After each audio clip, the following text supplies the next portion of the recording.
Halo anak-anak, Assalamualaikum. Bagaimana kabar kalian hari ini? Semoga kalian sehat semua ya. Baiklah, Ibu hari ini akan menyampaikan beberapa materi ya. Tapi sebelum kita belajar, silakan berdoa dulu ya. Berdoa dimulai.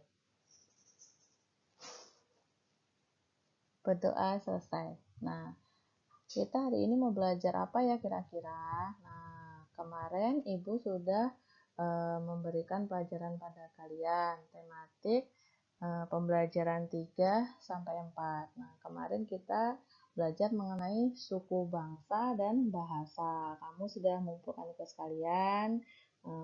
Anak-anak semakin hari semakin rajin ya. Untuk yang anak-anak atau teman-temanmu yang kurang rajin, tolong ditingkatkan kerajinannya dalam mengumpulkan tugas. Nah, hari ini kita mau bahas apa ya kira-kira? Nah, kalian buka dulu buku tema 7 halaman 35 ya, buku tematik. Disiapkan alat tulisnya jika ada hal-hal yang penting perlu dicatat ya. Nah, hari ini kita akan belajar mengenai keragaman masyarakat. Kalau kemarin belajar mengenai keragaman suku, keragaman bahasa, hari ini kita belajar keragaman agama yang ada di Indonesia. Nah, materi yang pertama ini ya. Nanti untuk materi pertama, untuk materi yang kedua adalah keragaman lagu daerah. Nah, kita belajar dua ini dulu ya. Oke, kita lanjutkan untuk slide berikutnya. Nah, kita mulai dari keragaman agama dulu ya. Keragaman agama yang ada di Indonesia. Kira-kira agama di Indonesia ini ada berapa ya? Kalian tahu nggak? Nah, pasti ini banyak yang tahu karena waktu itu Ibu sudah pernah menjelaskan bahwa di Indonesia itu berlaku 6 agama yang diakui oleh pemerintah. Pertama, agama apa? Nah, ini agama Islam. Agama Islam ini adalah mayoritas dari penduduk Indonesia itu memeluk agama Islam. Tapi ada beberapa penduduk atau masyarakat yang memeluk agama selain Islam. Ada agama Katolik, nih, kemudian agama Kristen, agama Hindu, agama Buddha, dan agama Konghucu. Nah, kalau teman-teman kalian yang satu kelas, seluruh kelas 4 itu semuanya kebetulan memeluk agama Islam. Tapi kalian pasti nih punya teman yang beragama lain di lingkungan sekitar rumah. Nah, kalian pasti tetap mengajak mereka bermain kan? Nah, tidak boleh ya kita membeda-bedakan teman karena agamanya, tidak diperbolehkan hal itu. Oke, lanjutnya. Untuk selanjutnya, kita akan membahas apa hari ini? Dalam keragaman agama, nanti kita akan membahas mengenai kitab suci seluruh agama yang ada di Indonesia. Ada 6 nanti kitab suci. Kemudian yang kedua, yaitu tempat ibadahnya. Kemudian yang ketiga, hari rayanya. Nah, kita harus tahu apa kitab sucinya agama Islam, misal apa tempat ibadahnya atau di mana tempat ibadahnya orang agama Islam.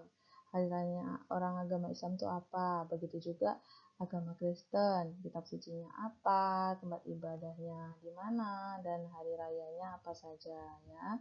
Kita lanjutkan untuk slide berikutnya.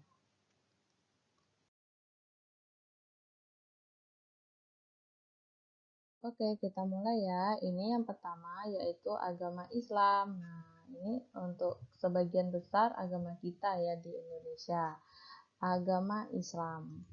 Agama Islam itu memiliki kitab suci yang bernama Al-Qur'an. Nah, siapa di sini yang sudah bisa baca Al-Qur'an? Pasti di antara kalian sudah ada yang pernah atau selesai atau hatam baca Al-Quran ya, atau masih ada yang ikro ini. Nah, nggak apa-apa, ditingkatkan belajarnya agar bisa mencapai Al-Quran. Pembacaannya sudah betul, ngajinya yang rajin ya. Nah, kalau agama Islam beribadahnya di mana? Nah, biasa kita pergi ke masjid ya. kalian pasti seneng nih pergi ke masjid. Tapi untuk zaman sekarang ini atau saat sekarang, kita jika pergi ke masjid harus ekstra hati-hati karena ada virus corona. Kalau pergi ke masjid harus pakai masker, harus bawa sajadah sendiri ya. Kalau perlu jaga jarak saat pergi di masjidnya. Hati-hati. Nah, orang Islam selalu pergi ke masjid setiap mengadakan sholat 5 waktu atau pada saat peringatan hari-hari besar. Nah, hari besar apa saja atau hari raya apa saja yang dilalui oleh agama Islam atau masyarakat yang beragama Islam? Yang pertama, hari besar Isra Mi'raj ya. Kemudian yang kedua, hari raya Idul Fitri. Kemudian yang ketiga, Hari Raya Idul Adha, keempat, Tahun Baru Hijriah, dan yang kelima, Maulud Nabi Muhammad. Nah, kalian pasti pernah semua ini memperingati ini ya. Terutama Hari Raya Idul Fitri, kalian pasti senang sekali ini. Dibelikan baju baru, pergi taraweh, ya kan? Banyak kue di rumah kalau pas lebaran. Ini hari raya besar kita untuk umat yang beragama Islam. Oke, selanjutnya kita bahas agama apa lagi ya. Nah, untuk selanjutnya kita akan membahas agama Katolik. Nah, agama Katolik ini contohnya kitab sucinya. Apa kitab suci agama Katolik? Kitab sucinya bernama Injil. Seperti ini bentuknya. Kamu kalau punya teman tuh, kalau di sekolah kita yang beragama Katolik itu ada itu kelas 5 ada itu yang beragama Katolik. Nah, di mana mereka pergi beribadah? Mereka beribadahnya di gereja. Nah, kamu harus bisa membedakan ya gereja Katolik dan gereja Kristen. Kalau gereja Katolik biasanya di bagian depan gereja itu ada gambarnya Tuhan mereka, yaitu Yesus Kristus. Nah, biasanya ada kayak gini contohnya, ada gambarnya Yesus kan ini. Itu untuk agama Katolik ya. Kalau agama Kristen biasanya tidak ada. Kemudian untuk hari raya besarnya apa saja? Nah, ada Paskah, ada kenaikan Isa Al-Masih, dan ada hari raya Natal. Oke, selanjutnya. Untuk selanjutnya, kita akan membahas agama Kristen. Nah, agama Kristen ini hampir sama ya dengan agama Katolik. Nah, punya Alkitab juga yang bernama Injil. Kemudian untuk gerejanya biasanya kalau dilihat itu polos ya, untuk tanda salibnya tidak ada, Yesus Kristusnya di bagian bangunannya, bangunan gereja. Kemudian hari rayanya atau hari besarnya ada Paskah, wafatnya Isa Al-Masih, kenaikan Isa Al-Masih, dan hari raya Natal. Oke, lanjutnya.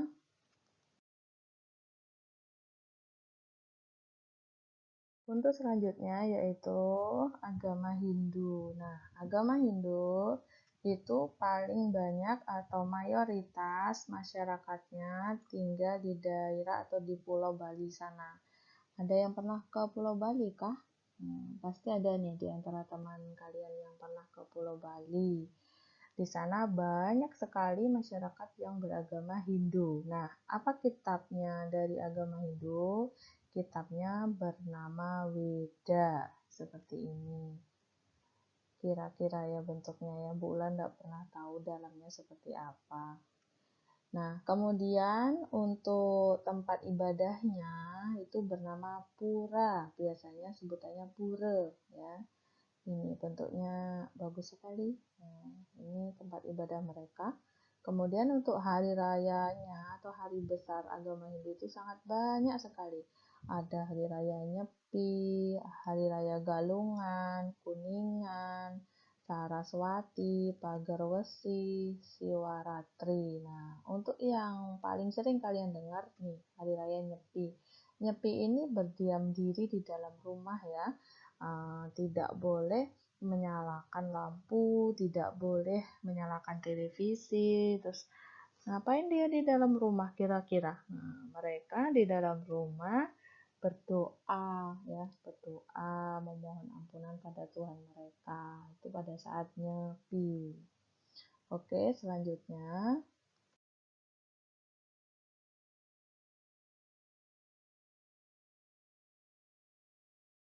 untuk selanjutnya adalah agama Buddha. Nah, agama Buddha itu kalau di Balikpapan, teman kita atau di sekolah kita tuh ada temanmu yang beragama Buddha. Kalian pasti kenal sama Silpi ya, Silpi kelas 5. Nah, Silpi itu beragama Buddha. Nah, apa kitabnya? Kitab sucinya yaitu bernama ini Tripitaka ya. Kemudian di mana mereka beribadah? Beribadahnya di wihara ya. Kemudian hari rayanya ada hari raya Waisak, ada Katina, Asada, dan Maga Puja. Nah, mayoritas itu kalau orang agama Buddha di Balikpapan kurang begitu tahu ya bulan ya, tapi yang paling banyak memang orang atau masyarakat di Indonesia itu beragama Islam ya. Tapi ada pasti satu wilayah yang banyak sekali orang yang agamanya Buddha. Oke, lanjut. Materi kita selanjutnya yaitu keragaman lagu daerah ya. Yang tadi sudah selesai ya untuk keragaman agama, sekarang keragaman lagu daerah. Di Indonesia itu banyak sekali lagu daerah ya. Kalian kan pasti tahu di mana asal kalian, suku kalian suku apa. Nah, paling tidak kalian hafal lah ada satu lagu yang itu termasuk lagu daerah dari asal suku kalian. Kayak bulan misal dari suku Jawa, bulan ada tuh pasti satu lagu yang hafal dari asal daerah bulan. Oke, lanjutnya. Nah, ini silakan dibuka ya buku tematik kalian. Mengenai macam-macam lagu daerah itu ada di halaman 43. Nah, sebanyak ini macam-macam dari lagu daerah di Indonesia. Indonesia itu ada 34 provinsi dan setiap provinsi itu pasti memiliki lagu daerah masing-masing. Nah, untuk sekarang ini coba kita lihat kita tinggal di Kalimantan Timur. Ini Kalimantan Timur tuh ada lagu Indung-Indung dan Oh Adingkoh. Bulan nggak tahu ini ya, belum tahu lagunya seperti apa karena belum pernah mendengar. Misalkan kalian pengen mengetahui lagu-lagu yang ada di seluruh provinsi Indonesia, kalian bisa lihat di YouTube ya. Sangat lengkap sekali di YouTube jika kalian ingin mengetahui lagu-lagu tersebut ya. Nah, kalau dari asal suku ibu tuh Bu tahu. Nih coba Jublak Suweng, Rek Ayo Rek, Tanduk Majeng ini dari asal Madura ini.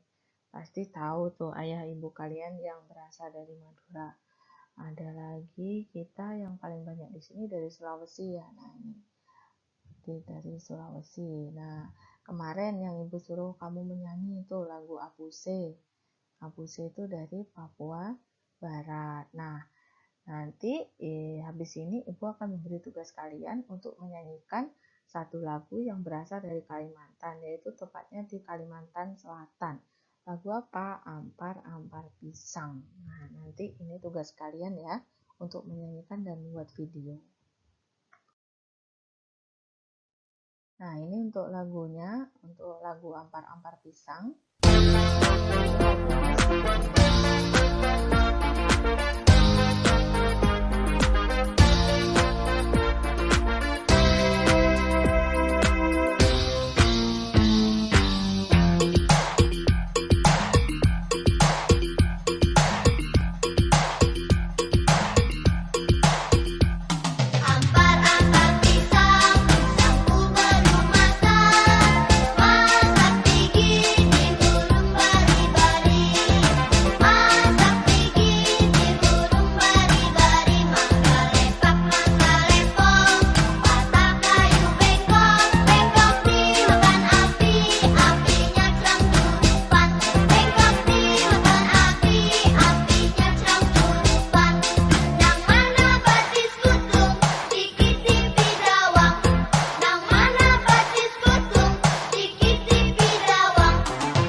nanti tugasmu menyanyikan lagu Ampar-Ampar Pisang, nanti Ibu kirimkan lagunya lewat WA, nanti kalian bisa menyanyikan dengan diiringi lagu tersebut ya, pakai lagu, pakai musik, jadi biar nyanyinya bagus.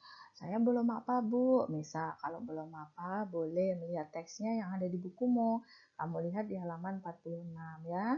Jadi tugas menyanyikan lagu Ampar-Ampar Pisang, membuat video nanti dikirim ke Ibu, oke?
Nah, untuk selanjutnya yaitu mengenai menyanyikan lagu dengan nada dan tempo yang tepat. Apa itu tempo?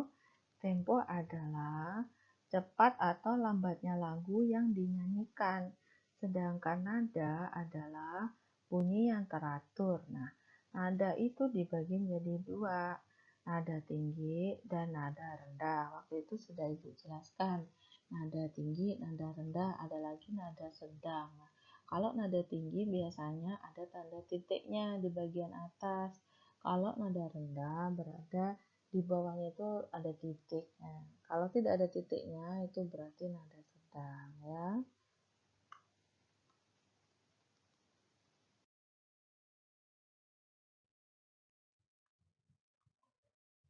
Oke, ini ada penjelasannya di buku tematikmu ya. Ibu jelaskan sekali lagi. Nah, ini dia yang Ibu maksud tadi. Kalau nada tinggi itu tandanya seperti ini. Tanda tinggi, titiknya ada di atas. Nah, kemudian kalau nada rendah titiknya ada di bawah. Kayak gini. Kalau tidak ada sama sekali namanya nada sedang ya. Semakin ke kanan nada itu nadanya semakin tinggi ya. Semakin ke kanan arahnya notasi angka berarti nadanya semakin tinggi ya. Ini untuk peletakannya di garis para nada. Masih ingat kamu ya garis para nada. Nah, dimulai dari sini. Semakin ke atas dan semakin ke kanan berarti nadanya semakin tinggi. Seperti itu. Oke, untuk macam-macam tempo lagu. Nah, waktu itu Ibu sudah pernah memberi catatan pada kalian juga, tapi paling tidak kalian hafal 3 tempo lagu ini ya. Tempo allegro, moderato, dan largo. Apa itu allegro? Allegro itu artinya cepat. Kalau moderato sedang, kalau largo lambat. Nah, ini sering keluar di ujian ya, kalian hafalkan. Nah, kemudian keterangannya ini, kalau allegro itu lebih dari 60 ketukan per menitnya. Kalau moderato 60 ketukan per menit. Kalau largo kurang dari 60 ketukan per menit. Nah, untuk mengetahui nada tinggi dan nada rendahnya sebuah lagu ini ada di bukumu. Contoh dari sebuah lagu yang memiliki tempo naik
itu lagunya ya, contoh lagunya. Kamu perhatikan ini notasi angkanya. Kalau notasinya yang seperti ini, tidak ada titiknya, ini nada rendah. Setelah nada rendah, ada titiknya nih di atas, berarti ini nadanya tinggi ya. Jadi nyanyinya habis nada sedang, nada tinggi. Kemudian nada tinggi lagi, terus sedang. Nada tinggi lagi, tinggi lagi, sedang. Seperti itu namanya naik turunnya sebuah lagu itu namanya temponya itu naik turun ya. Nah kalau sudah nanti pada saat kamu mengirim video boleh menyanyikan 2 lagu ya, Ampar-Ampar Pisang dan Satu Nusa Satu Bangsa, baru kirim ke ibu.